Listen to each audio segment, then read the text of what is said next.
에이즈, 암, 사스, 르푸스, 에볼라. 현대인은 만여 종의 질병에 노출되어 있다. 이 중 60%에 달하는 질병은 현대의학으로도 원인조차 규명할 수 없다. 세계보건기구에 따르면 지난 20년 동안 등장한 신종 전염병만도 40여 종에 이른다. 질병의 공포가 우리를 위협하고 있는 것이다.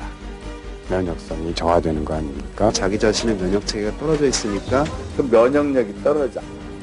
지금 이 순간 당신도 모르는 새 당신의 몸 안에서 침묵의 전투가 시작되고 있다. 질병과 치열한 사투를 벌이고 있는 그들. 면역체계가 그 면역력이 최고의 의사이자 바로 우리 몸에 있는 면역. 지금 세계는 당신의 몸 안을 주목하고 있다.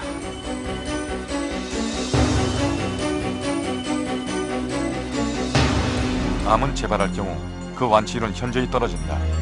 초발보다 재발의 치료가 힘들다는 것이다. 게다가 재발 환자들의 경우 면역력이 급격히 저하되어 있는 경우가 많아 항암 치료에도 어려움이 따르기 마련이다.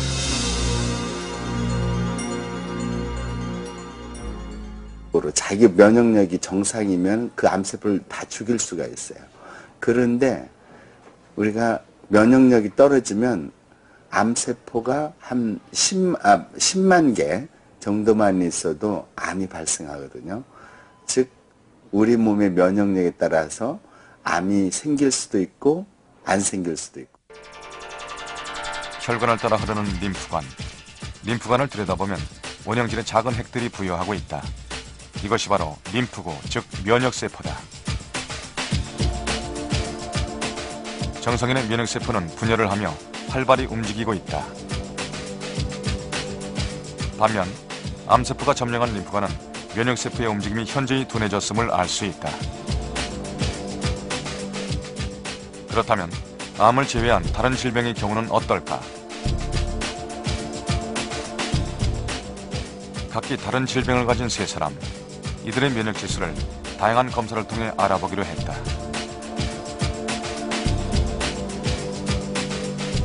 (5) 5년 동안 당뇨를 알아온 50대 남자, 만성 스트레스 질환을 호소하는 30대 남자, 그리고 류마티스 질환을 지닌 60대의 고혈압 환자가 그 대상이었다. 림프관 속에 들어있는 면역세포의 비율과 활동력이 면역력의 높고 낮음의 기준이 된다.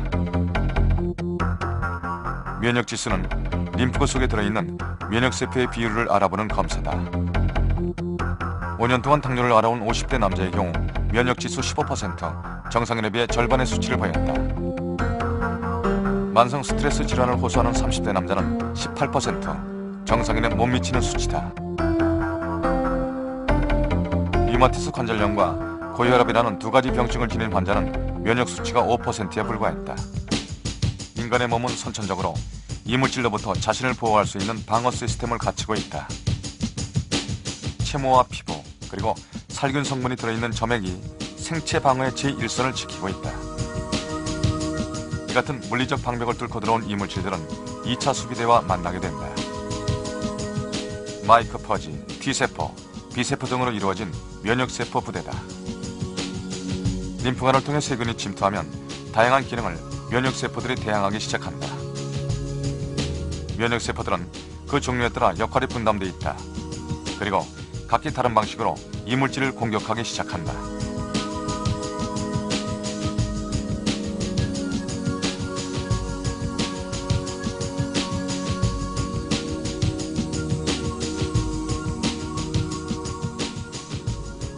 외부에서 들어온 이물질을 먹어치우거나 바이러스로 손상된 세포를 파괴함으로써 감염 확산을 막는 것이다.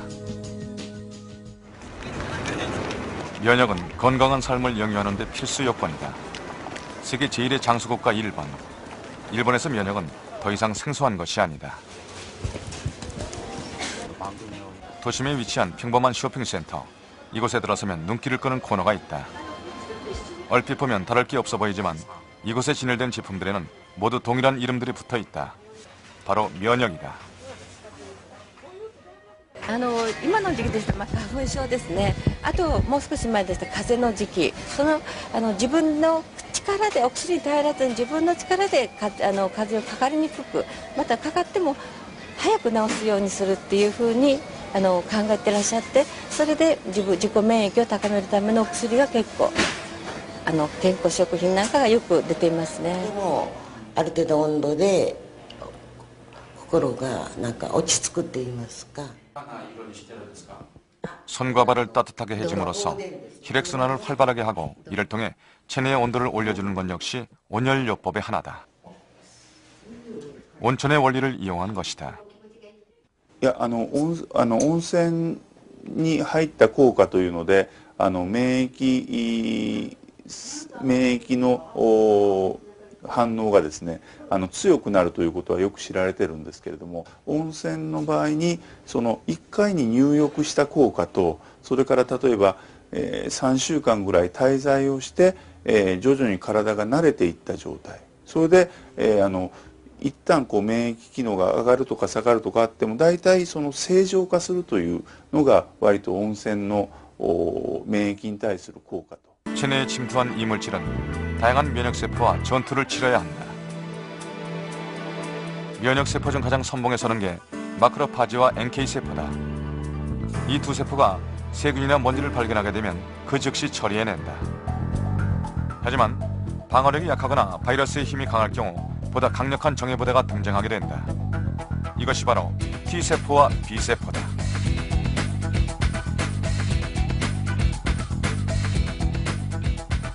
면역세포는 크게 T세포와 B세포로 나눌 수 있는데 면역세포의 70%를 차지하고 있는 것이 T세포다. T세포와 B세포는 마크로파지로부터 적에 대한 정보를 얻어야만 적을 인식하게 된다. 적을 인식한 T세포는 흉선에서 교육을 받게 되는데 교육을 통해 역할을 분담받아야 비로소 공격에 나서는 것이다. 그러나 면역치료에 활용되고 있는 NK세포는 흉선에서 교육을 받을 필요가 없다. NK세포는 자기 몸에 있는 자기 몸과 남의 자기가 아닌 자기를 구별할 수 있는 능력이 있거든요. 그래서 몸에 바이러스가 들어오면 이게 바이러스다, 세균이다를 금방 알고서 공격할 수 있는 세포입니다. 그래서 NK라는 내추럴 킬러, 자연 살해세포라는 이름을 붙이게 됐습니다. NK세포는 이물질을 발견하자마자 접근전을 통해 정체를 분석해낸다.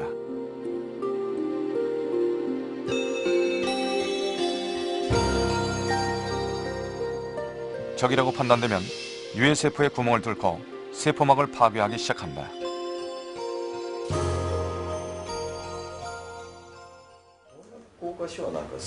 삼 년 전 비암 선고를 받았던 이 환자는 항암 치료와 면역 치료를 동시에 받았다.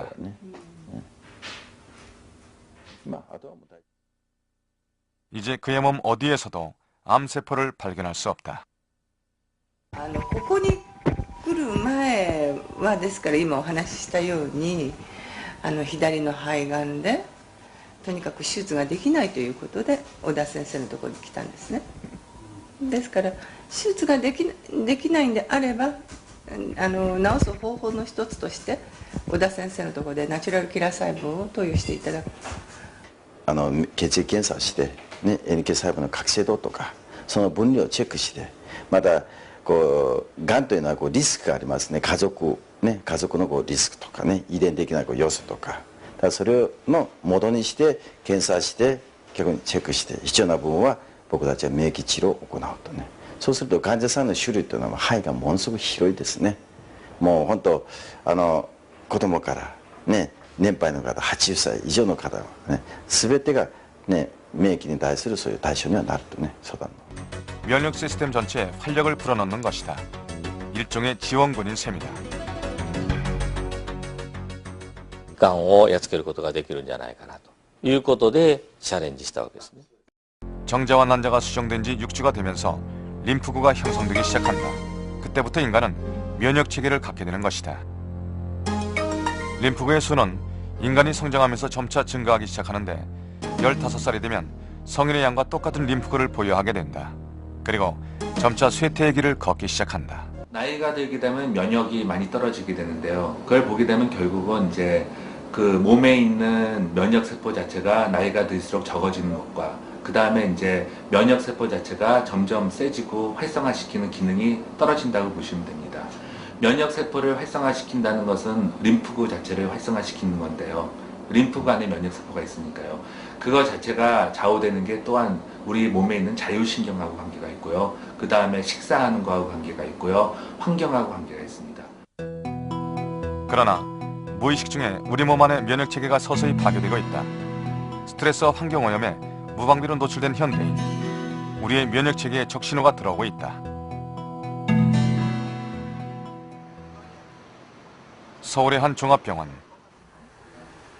최근 들어 이곳 호흡기 내과에는 찾는 환자들이 늘고 있다. 그중 대부분이 폐렴 환자다.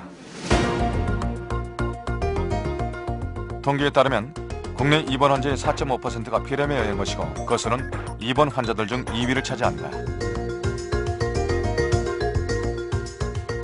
또한 매년 폐렴으로 병원을 찾는 전체 환자의 수도 급격히 증가하고 있다.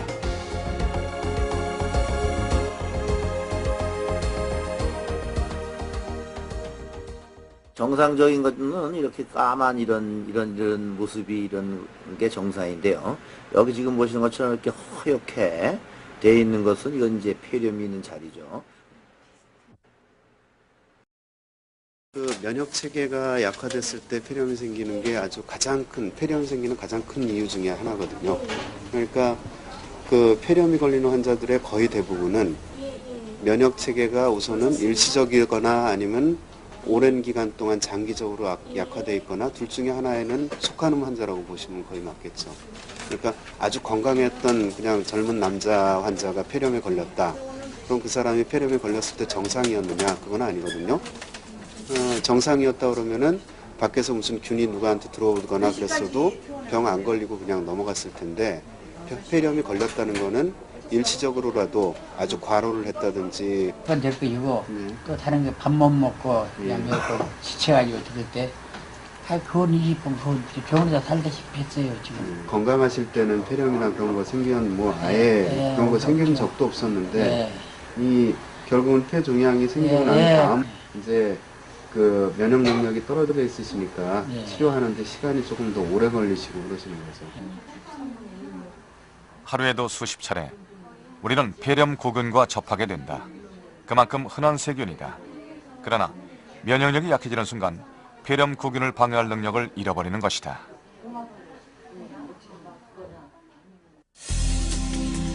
폐는 형상과 성질을 달리한 몇 종류의 세포로 이루어져 있다.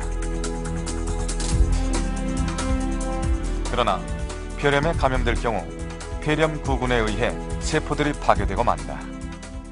폐렴에 의한 그 면역 체제가 좀 나쁜 떨어져 있는 사람에서 폐렴이 됐을 때는 거의 폐혈증으로 진행되기 때문에 이것이 직접 사인의 원인이 되고 우리가 그때는 어떠한 방법을 추가해서라도 구할 보려고 해도 그게 안 되는 경우가 많습니다.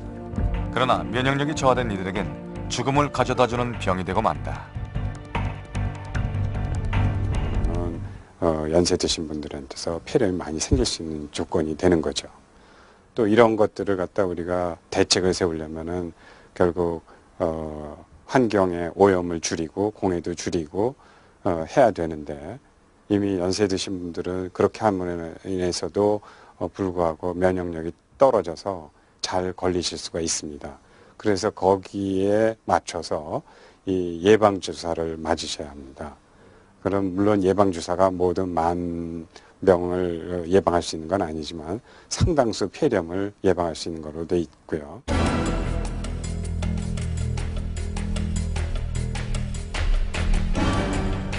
면역세포 중 B세포는 그 항원을 인식하고 이를 기억하는 습성이 있다.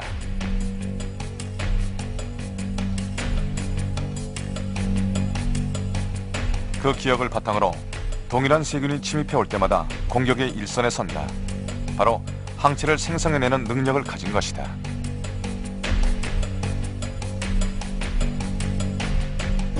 이렇듯 인간의 신체는 완벽한 면역 체계와 다양한 면역 세포들로부터 보호를 받고 있는 것처럼 보인다. 흉선의 단면을 들여다보면 나이가 증가함에 따라 면역 세포의 숫자가 감소하고 있다는 사실이 확연히 드러난다. 그 원인은 곧 환경에 있다. 스트레스와 대기 오염, 그 속에서 스스로를 지키기 위한 노력이 바로 면역인 것이다.